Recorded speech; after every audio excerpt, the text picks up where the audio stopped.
some of the questions that people might have in mind are, how do I integrate meditation into a daily routine? I think, as you've been saying, start during the day, make it a habit, set aside some time. Anything else that you might want to add to it? Morning is a good time, but it's not a rule. Anytime you find a session, for accountability's sake, maybe go for classes. The community has power. So going to a community where they have meditation, regular classes. Yeah. You know, it motivates you. We are living isolated lives. True. And people might think, oh, meditation is too isolating. You do it together. You might even want to do a moving meditation.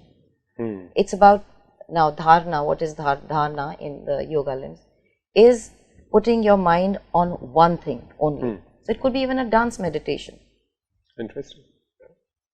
It could be just taking a walk in the park and completely your mind is focused just on the trees. Just starting somewhere.